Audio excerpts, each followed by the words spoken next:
Hello, welcome my dear student to today's daily news analysis of the Arunachal Times, date 13th January 2026 का।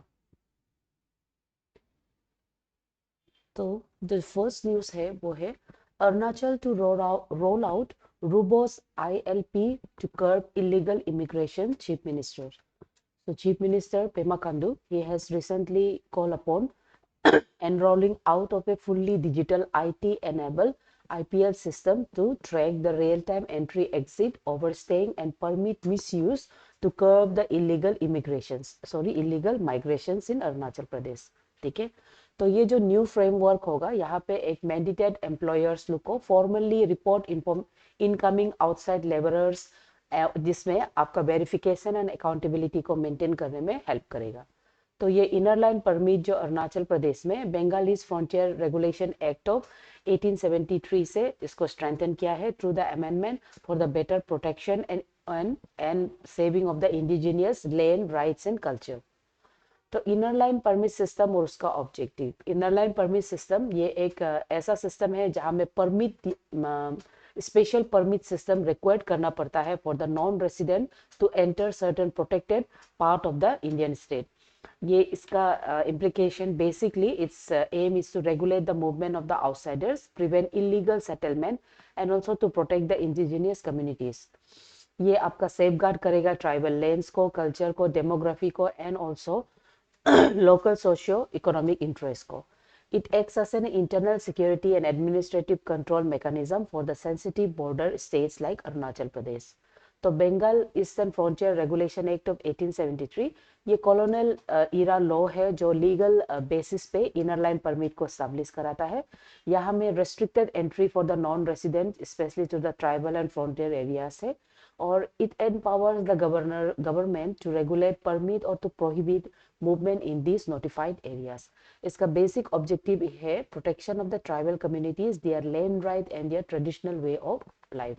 सो इसमें एक e governance and digital monitoring system plan कर रहा है, implement कर रहा है फुल्ली डिजिटल कराने के लिए, ताकि एवरी एग्जिट इन मतलब आउट और स्टेइंग ओवर स्टेइंग वो सबको जज कर सके, ताकि वो एक transparency and reduce human discretion and also ऐसा एक enforcement against the illegal migration को चेक कर सके। तो इसमें ऑनलाइन डिलीवरी सिस्टम के थ्रू एक better administrative efficiency and citizen convenience के अंदर पे इसको इम्प्लीमेंट किया जाएगा। इसमें use of AI technologies to support the internal securities and also for the better compliance and evidence based governance के लिए specially to the sensitive border state के लिए अप्लाई किया जाएगा। सो एग्जाम में आईएलपी जो इंटरनल सिक्योरिटी और गवर्नेंस के अंदर में आ जाता है, तो ऐसा क्वेश्चन आपके लिए बहुत इंपॉर्टेंट है, स्पेशली आईएलपी का फंक्शन, इस पे फंक्शन जो आपका इंडिजिनियस राइट्स और माइग्रेशन रेगुलेशन से रिलेटेड है, वो क्वेश्चन पूछा जा सकता है। Next, Arunachal Olympic Association President Taba Tadir and his Secretary General Bamang Tago on Monday have met the Union Minister Kiran Rijiju in New Delhi and have urged him to take up the matter to the Ministry of External Affairs in regard to the staple visa issued to the sports person of Arunachal Pradesh by China. So recently China का repeatedly action as well as उसका claim over parts of the Arunachal Pradesh has raised this issue, especially in the sports. Arunachal Olympic association का जो minister है, जो in charge है, he has taken the issue to Union Minister Kiran Rijiju about the staple visa issued to the sports person of Arunachal Pradesh. Kiran Rijiju have assured Arunachal Olympic Association leader that he will look into this matter, जिसमें both visa issue as well as the sports development concern issue है। तो ये staple visa और India का territorial sovereignty के बारे में। Staple visa ज्यादातर चाइना जो रेसिडेंट ऑफ अरुणाचल प्रदेश को देता है, जिसमें आपका वीजा के साथ एक पेपर चिपका के, एक तो अलग से पेपर स्टैम्प, ज्यादातर when we enter any nations for tourist या तो फॉर द वर्क वीजा, वो हम लोग को as a citizen of that particular state recognise करके हमारा पासपोर्ट पे स्टैम्प मारता है। लेकिन China does not do that, instead वो एक फॉर्मल अलग से पेपर लेता है, फॉर्मल पेपर, उसी में वो स्टेपल करता है और उसको फिर आपका पासपोर्ट के साथ चिपक देता है, उसी को हम स्टेपल वीजा बोलता है। तो वो ज्यादातर अरुणाचल के जो सिटीजन है उसको वो स्टेपल वीजा इश्यू करता है, implying कि वो जो non recognisation of the state of Arunachal Pradesh as a part of India. तो India time and again have rejected the staple visa issued by the China, और वो बोला है कि इंडिया मतलब अरुणाचल प्रदेश उसका इंटीग्रेटेड पार्ट है, और ये इश्यू सिंस टाइम बहुत बार बार मतलब शो कर रहा है. और अभी फिलहाल आपका जो स्पोर्ट्स का जो कैंडिडेट है जो प्ले करने के लिए बाहर में एशियन स्पोर्ट्स लुक में जाता है, वो लोग को भी इस तरह का वीज़ा देने की वजह से इंडिया टाइम एंड अगेन बहुत बार बहुत सा स्पोर्ट्स रिलेटेड ऑर्गेनाइजेशन में कंपटीशन में नहीं गया है. सो इट्स टाइम कि गवर्नमेंट इसके बारे में इश्यू करे. चाइना ये क्लेम करता है कि अरुणाचल प्रदेश उसका साउथ तिब्बत है और अरुणाचल प्रदेश उसी का इंटीग्रेटेड पार्ट है, वेरास इंडिया असर्ट्स दैट कि वो integrate and inalienable part of the country है अरुणाचल प्रदेश जो. ठीक है. तो एग्जाम में इंडिया और चाइना का जो रिलेशनशिप है और सॉवर्निटी इश्यूज है ये आपको पूछा जाएगा, और स्पोर्ट एडमिनिस्ट्रेशन में अरुणाचल प्रदेश से रिलेटेड जो चाइना का इश्यूज है वो भी आपको एग्जाम फॉर्मेट के लिए पढ़ना होगा. 17 Mountain Division Guidance of the Northeast Governor. So, Governor of Arunachal Pradesh, K.T. Parnaik, he has stated that the 17 mountain divisions are the guardian of the northeast and sentinels of the strategic location, your Siliguri corridor, जिसे हम Chicken Neck Corridor बोलता है. He has urged the divisions to adopt the AI, drone, cyber and modern surveillance as a force multitude, यानी कि as a force tools for the security environment. And also he has stressed upon the agility, innovation and continuous learning to meet the future security challenges associated with the border state. तो strategic importance of Siliguri corridor ये है, इसे हम chicken neck corridor बोलता है. ये एक narrow land corridor है अराउंड 30 किलोमीटर इन लेंथ, और ये आपका मेन लैंड इंडिया को एंटायर नॉर्थ ईस्ट रीजन से कनेक्ट करता है. ये बहुत ही important critical for the military logistic, civilian movements के लिए, ट्रेड एंड सप्लाई लाइंस के लिए टू द नॉर्थ ईस्ट के लिए इंपॉर्टेंट रोल प्ले करता है. एज वेल एज इसका प्रॉक्सिमिलिटी जो होता है international border China, Nepal, Bhutan और बांग्लादेश उससे टच करता है, जो कि बहुत हाईली सेंसिटिव जोन फॉर्म करता है. ठीक है. So role of the 17 mountain division in the northeast security, they act as a key formation responsible for guiding the sensitive frontier in the eastern Himalayas. उसके बाद they play a crucial role in protecting the Siliguri corridor and also for maintenance of the deterrence in this region. And they are also responsible for the high altitude warfare preparedness and rapid response to the border contingencies. Okay, so governor has called upon using of modern warfare technologies like drone and surveillance and cyber capabilities to increase his vigilance in this chicken neck corridors. तो civil military relationship and people centric initiatives adopt करने के लिए कहा गया है आपका 17 mountain divisions को, ताकि एक improve intelligent flow and overall internal security maintain कर सके. सो ये आपका नेशनल सिक्योरिटी और बॉर्डर मैनेजमेंट के अंदर में आ जाता है. उसके अलावा ये एक strategic importance of the north east के बारे में भी पूछा जा सकता है, तो उस हिसाब से आपको पढ़ना होगा. China reaffirms territory claim over Saksham Valley after India's objection. China फिर से रिक्लेम किया है उसका जो सक्षम वैली इंडिया, जिसको इंडिया फिर से रिजेक्ट करता है. तो ये जो सक्षम वैली है यहाँ पे इंफ्रास्ट्रक्चर प्रोजेक्ट्स डेवलपमेंट चाइना का फिर से चल रहा है, और इंडिया रिटेलिएट किया है कि ये जो सक्षम वैली है इंडियन टेरिटरी में, जिसे इलीगली आपका जो पाकिस्तान जो 1963 में लेके चाइना को हैंड ओवर किया है, और इट रिजेक्ट्स की चाइना और पाकिस्तान का जो बाउंड्री एग्रीमेंट उसको इंडिया रिजेक्ट करता है. तो India has also restated that it does not recognise this area, आपका जो कंट्रोल एरिया है, और ये इंडिया का टेरिटरी से पास करता है, और इसमें इलीगल कंस्ट्रक्शन आपका पाकिस्तान का कर रहा है. तो सक्सम वैली डिस्प्यूट के बारे में ये क्लेम इंडिया ये मानता है कि ये जो सक्सम वैली है it's the eastern most princely state of Jammu and Kashmir, और पाकिस्तान इसको इलीगली मतलब कंट्रोल करके इन 1963 चाइना को दे दिया है, जिसको इंडिया रिकॉग्नाइज नहीं करता है. सो इंडिया का ये स्टेटमेंट से आपका जो सो कॉल इंडिया और पाकिस्तान का जो बाउंड्री एग्रीमेंट 1963 को तो डेमार्केट द बॉर्डर किया है उसको, जिसमें around 5180 kilometre of the territory को आपका ये, जिसमें आपका सक्सम वैली आता है, वो चाइना को दिया है। And India time and again has declared this agreement as illegal because वो पर्टिकुलर एरिया जिसमें पाकिस्तान अपना क्लेम डालता है वो इंडियन टेरिटरी है। तो इसके वजह से यहाँ में मेजर कनेक्टिविटी और इंफ्रास्ट्रक्चर प्रोजेक्ट लिंक हो रहा है जो आपका ग्वादर पोर्ट इन पाकिस्तान को कनेक्ट करेगा। और ये एक बहुत ही जियोपॉलिटिकल मतलब कंट्रैक्ट्स में इंडिया इसका अगेंस्ट में है।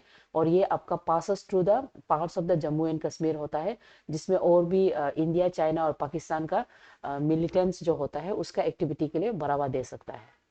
सो इसमें after the claim of the India, ये जो चाइनीज डिप्लोमेट्स है, even they have shown a protest regarding the claim of the India over the Shaksgam valley. सो एग्जाम में इंटरनेशनल टेरिटरी और या तो टेरिटरी सॉवरेनिटी को लेके, डिस्प्यूट्स को लेके, फॉरेन पॉलिसीज को लेके पूछा जा सकता है। DRDO successfully flight test main portable anti-tank guided missiles. Recently आपका DRDO एक सक्सेसफुली फ्लाइट टेस्ट किया है जो कि third generation man portable anti guided missiles in Maharashtra का अहिल्या नगर में किया है। ये एक ऐसा मिसाइल है जो फायर एंड फॉरगेट मिसाइल है एंड इसके साथ साथ इसमें top attack capabilities and hit moving target है। ये टेस्ट जो है it marks the boost to the India's indigenous defence and anti tank warfare capacities. ये थर्ड जनरेशन कैपेसिटी जो है ये it can be autonomously track and engage movement targets with continuous without any continuous operator guidance, यानी कि fire और forget system है। और ये एक टॉप अटैक फीचर करता है जो allows missiles to strike down the most vulnerable part of the armoured vehicle from above. उसके अलावा ये portable and user friendly for the frontline troops है इन द डाइवर्स टेराइन्स। तो DRDO यानी कि defence research and development organisation, ये एक premier agency for the indigenous defence research है जिसको इस्टाब्लिश 1954 में किया है। तो इस तरह का इंस्टीट्यूट का नाम पूछा जाता है, डेट पूछा जाता है।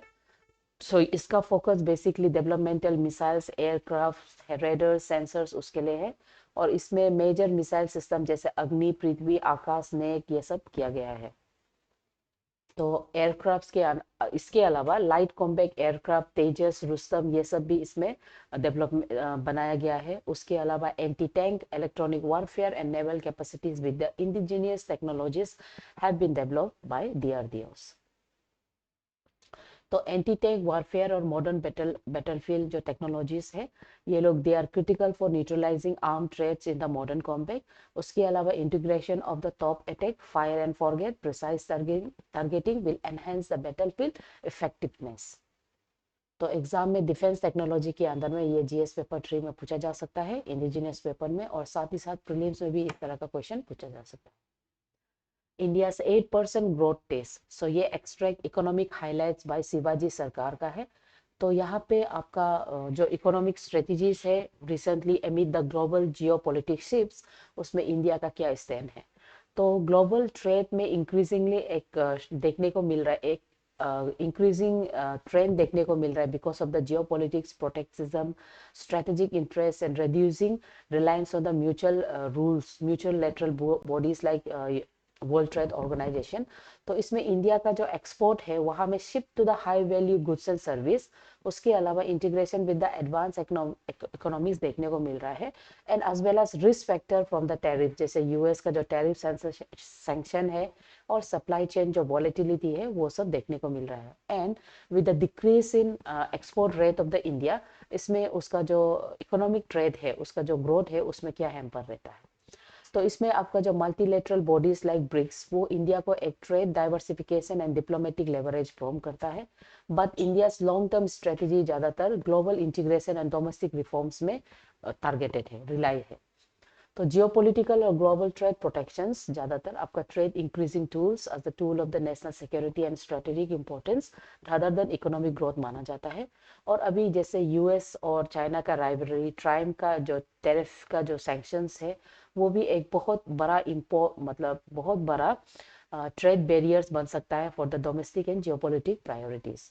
उसके अलावा India must navigate the volatile trade conditions where world trade organisation का जो रूल्स होता है आर लेस इफेक्टिव, और यहाँ में जो आपका जो टैरिफ बैरियर्स है वो हर जगह में कॉमन हो रहा है, इंक्रीज हो रहा है।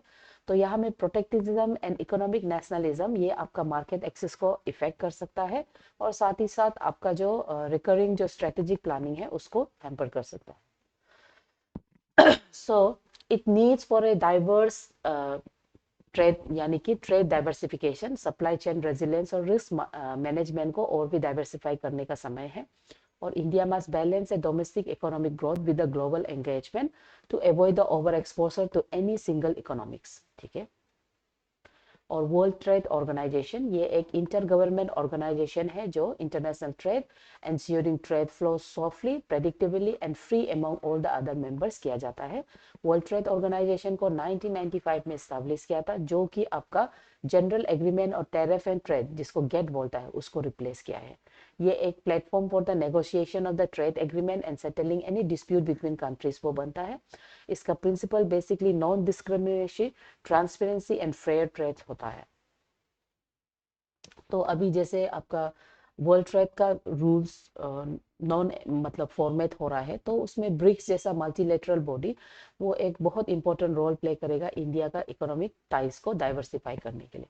और तो ब्रिक्स के बारे में 2006 में इसको फॉर्म किया गया था विद ब्राजील, रसिया, ये अल्फाबेट जो है ये कंट्री का नाम है, Brazil, Russia, India and China. तो अभी 2010 में आपका साउथ अफ्रीका ज्वाइन किया है, इसलिए ब्रिक्स बोलता है। ये एक ऐसे मल्टीलेटरल बॉडी है जो focus on the trade, investment, infrastructure development and finance management among the member country किया जाता है। तो ये role of the BRICS as a hedge in India trade and diplomatic strategy, ये एक प्लेटफॉर्म बन रहा है इंडिया को to reduce the reliance on the western dominated trade structures. Okay, तो यहाँ में वही है उसका जो जीरो ट्रेड, डाई ट्रेड एंड ट्रेड रेगुलर के बारे में बताया था। तो एग्जाम में इकोनॉमिक डिप्लोमेसी में इस तरह से जो मल्टीलेटरल बॉडी है उसका क्या रोल होता है ये पूछा जाता है। तो आपको उसके अलावा प्रीलिम्स में ये लोग का बॉडी का कब फॉर्म हुआ ये भी पूछा जाता है, तो आपको वो फॉर्मेट से पढ़ना होगा। Thought of the day, to love means loving the unlovable, to forgive means pardoning the unpardonable, faith means believing the unbelievable, hope means hoping when everything seems hopeless, है ना, गिलबर्ट के चेस्टरसन।